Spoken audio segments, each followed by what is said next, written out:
The British police start an investigation into the conservative journalist Darren Grimes, and we talk about why free speech and free press is under threat.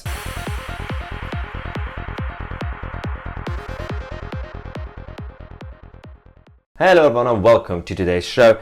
As most of you know, Darren Grimes is one of our conservative commentators and journalists in this country who has a YouTube channel, and recently he interviewed David Starkey on his show. And David Starkey obviously said certain controversial stuff, and we don't really care about the content of that interview. But now, Darren Grimes is now being investigated by the police. Why? He didn't say anything bad in the interview himself, but he interviewed someone who said something controversial. So the work police are now investigating Darren Grimes. They've asked him to go to the police station, start the case, and the maximum sentence is 7 years in prison. Yes, so the situation is that the commentator Darren Grimes is now going to be interviewed by the police because, he facilitated an interview and he gave platform to David Starkey, who, used to go on the mainstream media, but Darren Grimes is now going to be in trouble. The weird thing about this situation is that not only the whole case is ridiculous, it makes no sense, is that people from the right and left have now come out to support Darren Grimes. Not just your typical conservatives, but people like Ash Sarkar, I'm literally a communist, Ash Sarkar, and even Tim Farron, the former leader of the Liberal Democrats. They've all come out. A lot of media outlets are talking about Darren Grimes, but one media outlet hasn't mentioned anything. Guess which one? Yes, the BBC has said nothing, absolutely nothing about this situation, and they haven't actually even invited Darren Grimes to go on their channel to talk about it, unlike others. Now, but they're not the only ones who are being cowards.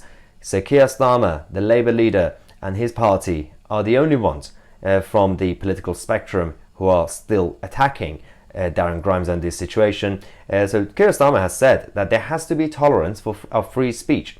But as a general proposition, there is a line. When people go over the line, it's right that it's investigated. I mean, the whole point of this is that Darren didn't actually do anything himself. He simply interviewed someone, he asked questions, and that was it. We know that the whole, we could talk about the interview itself, the content of it, and what David Starkey said. Was it right? Was it wrong? But that's, at this point, it's irrelevant. Up to a point that one of the former prosecutors actually came out to defend Darren Grimes. Yeah, so the prosecutor has criticized the sinister Metropolitan Police for investigating Darren Grimes over this interview. They've said that offensiveness is not a crime, and for the police now, weeks later, to target the journalist who interviewed him is both sinister and foolish. It looks like they're letting themselves be used as part of a political stunt, and what's worse, a stunt that is deeply threatening to free speech. And that's why I invited Darren Grimes to come on this show to talk about this whole situation and give you an update. Let's go to him. Welcome, Darren. How is your day going? Oh, hey, Maya. Thank you, first of all, for having me on. I know a lot of your viewers will be as outraged as I am that this has taken place. So thank you. But yes, I've had quite the morning. It's been non-stop. I mean, it's 11 a.m. as we're recording right now, and I am absolutely knackered. Yeah, I mean, obviously you've had a busy morning. You've been on, various major outlets, talk radio, ITV. Not as good as yours, of course. And now you're on the other media channel. No, obviously you have been repeating yourself all morning, but for those who don't know, if you give a short summary of what's exactly happened. Of course, yeah. So the police contacted us last week and asked if I'd come in to be interviewed at a police station under caution and threatened with arrest if I refuse. The Public Order Act, which criminalises the stirring up of racial hatred and carries with it a 7-year maximum sentence, is what I'm accused of for interviewing Dr. David Starkey. Mm-hmm. And in that interview, he had used the line. I'm not going to repeat it right now, actually, but at this point, that's irrelevant. It's no longer about the actual interview. Exactly, and it's in that. So that legislation is intended to preserve public order, not to regulate debate and speech. So this, and my solicitor has said this to the police, it's an unprecedented use of the legislation, and should actually concern anyone who believes in freedom of the press, and even your own popular YouTube channel, Maya. So at a time when our country are facing uncertainty and financial hardship because of the economic consequences of lockdown, Yep. I just can't imagine a more contemptible way for the Metropolitan Police to abuse taxpayer cash by investigating a vexatious claim that I've stirred up racial hatred. But that's where we're at. Yeah, I mean, firstly, it doesn't really matter about the content of the interview at this point, and also everyone's been talking about David Stark and what he said for weeks now. Anyway, it's no longer about that, and it's simply about the principle of someone interviewing someone and they're not really responsible for what that person says. I mean, to that extent, me having you on the channel means I'm gonna also get into trouble. But I hope not, because this face is not made for prison. Let's just say that. I'm not looking forward to that. I mean, you're very, obviously, you have a very strong character. You've gone through things like this before with the Electoral Commission, with a lot of, obviously, kind of mob mentality against you. Not everybody could be as strong as you. And this case, as you said, it's new. It's never happened before. But do you think that it could get worse and it could happen to other people as well? Left, right, centre? I mean, you're very kind to say that I'm a strong person. You know, after 4 years of litigation and the Metropolitan Police earlier this year saying that I was cleared of all charges that the Electoral Commission had passed on to them earlier this year, I thought I would have a bit of a quieter life, but it turns out not to be the case. But listen, I'm not worried about me, Maya. I'm not worried about someone who has a platform like mine, who's able to get the help of the Free Speech Union, Toby Young's initiative, which is a fantastic initiative, and I would urge everyone to join and support it because they do fantastic work in defending free expression and free speech and all of those very important democratic principles. But police action over an interview with the threat of arrest and imprisonment has really serious repercussions for those things, for those values, for freedom of expression, and it's simply unjustifiable.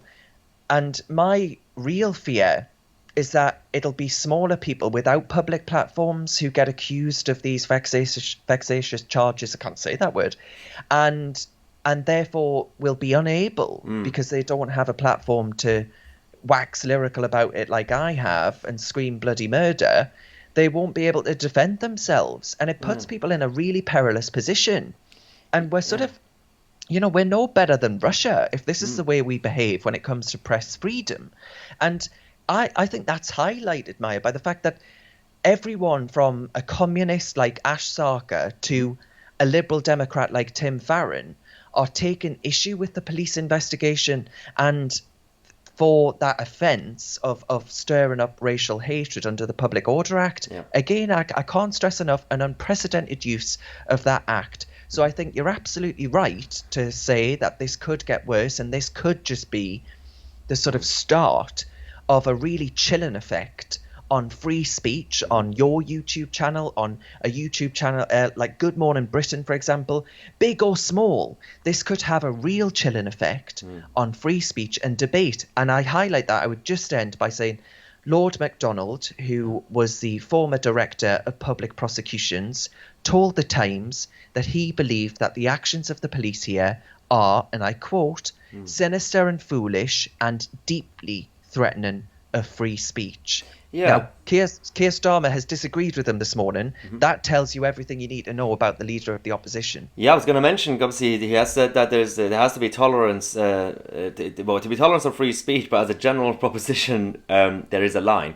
I mean, even those who are still in favour of an element of hate speech laws and things like that, and, you know, all free speech could be limited and all everything like that, it really shouldn't apply in this case, because it's not like you said anything. That's the whole problem. But my issue here is that, as we said earlier, you've been busy going on various outlets, talk radio, ITV, some obviously online outlets, like this channel.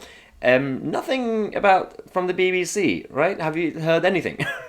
No, I haven't actually, and I do think that's extraordinary, given that if I was left wing, I really do think the BBC would be reporting this. And there's a reason why the British Broadcasting Company corporation should be reporting this. You know, in a free and democratic society, it's absolutely paramount that journalists, and I include BBC journalists in this, and broadcasters, no matter if they're as big as the BBC or as small as Reasoned UK, we absolutely must be permitted to interview a wide range of people, including those that are likely to make controversial remarks, without being threatened with arrest. Because I can't stress enough that will have a massive chilling effect on free speech. And look, Maya, to accuse me of stirring up racial hatred is patently absurd, as you've said. But the only hatred Dr. Starkey stirred up even was against himself, you know, as a consequence of his remarks, for which he's unreservedly apologised. He's lost every single position that he ever held. So we're in this extraordinary position. What more do these people want making these vexatious charges? We're starting to really attack fundamental principles that we all hold really dear, and that's dangerous. So I'm glad that big, strong voices like yourself with big platforms are standing up against this, because we absolutely must. It's so important. Look, I'm quite optimistic about this case especially because of the public pressure now, and you know, obviously people like Ash Sarkar, Tim Farron, everybody is actually coming out anyway. I don't really think this is going to get anywhere. I think it was just another attempt by the woke side of the police and the establishment to kind of show that, you know, they're doing something, because it's so ridiculous. And the fact that you do have Free Speech Union behind you, these guys are good. I'm optimistic that you'll be fine, but you know, it won't be easy. Still, basically, there's a legal battle, so you have to go through that again. But it is kind of ridiculous, because I think on this channel, I mean, I always say I have friends who are in the police force, individual police officers. They're absolutely fine. I'm guessing some of them are absolutely outraged as well. But there's an element in terms of the establishment of it that is essentially becoming woke. Where they have, we should have other priorities. Where you have people still in London, young people losing their lives because of Sadiq Khan's Met, and you know it's completely chaotic. And then these guys are going around, you know, a few months ago, flying drones around the country, naming, shaming people because of walking, and now this. Is there any hope that we could get, you know, the institutions that are supposed to be for the people to behave better? I mean, I would just ask anyone, do you really honestly believe that I should spend 7 years in prison for stirring up racial hatred for an interview? You know, that's what we're looking at here. It's quite extraordinary. And I would just say, as far as things are getting better are concerned, there's currently a review into hate crime legislation, and with the express intention of expanding what can and cannot constitute a hate crime. So actually making the situation worse, not better. So I would really ask our parliamentarians and people to get in touch with the parliamentarians and say, hang on a minute. Free speech, free expression, freedom of the press are under attack like never before.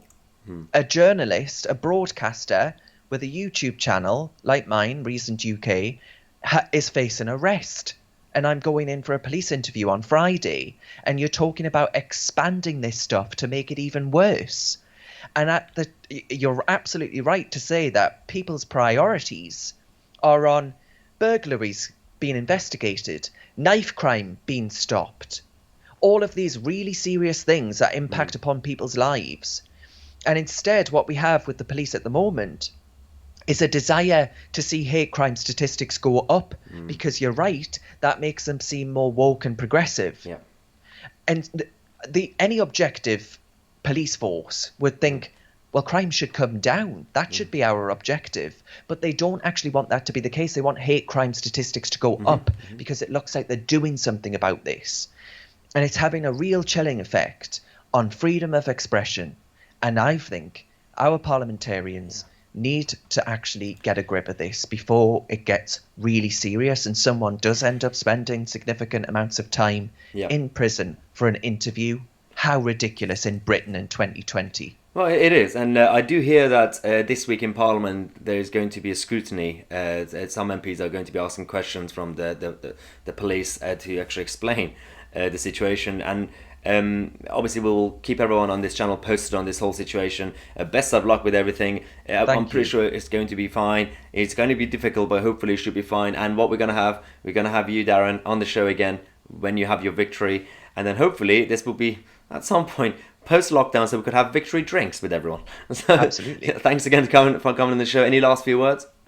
Well, no, just to thank everyone for their support. I'm sure that there's a crossover with those that are sending nice emails and messages. So thank you very much. Please do support my channel, Reasoned UK, and indeed the Free Speech Union, who I would be absolutely lost in this fight without. And it's absolutely a fight that we must win. So thank you very much, Maya. Brilliant.